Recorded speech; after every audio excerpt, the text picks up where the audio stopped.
నివాస్ మేడ్చల్ జిల్లా మల్కాజ్గిరి ఐడీఓసీ కార్యాలయంలో జిల్లా గ్రామీణ అభివృద్ధి సంస్థ ఆధ్వర్యంలో జరిగిన జిల్లా అభివృద్ధి సమన్వయ మరియు పర్యవేక్షణ కమిటీ దిశ కేంద్ర ప్రభుత్వ పథకాలపై సమీక్షా సమావేశం. ఈ కార్యక్రమంలో మల్కాజ్గిరి ఎంపీ ఈటెల రాజేందర్, జిల్లా కలెక్టర్ గౌతమ్ పొట్రో, మేడ్చల్ ఎమ్మెల్యే చామకూర మల్లారెడ్డి కలిసి పాల్గొన్న గట్కేసర్ మున్సిపల్ చైర్పర్సన్ ముల్లి పావని జంగ యాదవ్.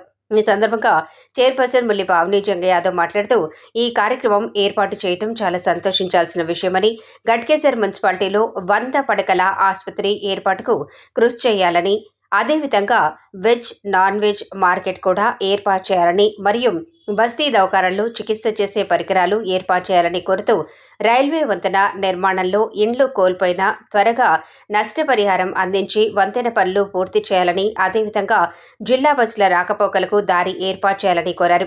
ఈ కార్యక్రమంలో శాసనసభ్యులు మరి రాజశేఖర రెడ్డి, కేపీ వివేకానంద, బండారి లక్ష్మారెడ్డి, మేయర్లు, డిప్యూటీ మేయర్లు, చైర్పర్సన్లు, వైస్ చైర్పర్సన్లు, కమిషనర్లు, ప్రజాప్రతినిధులు, అధికారులు తదితరులు పాల్గొన్నారు.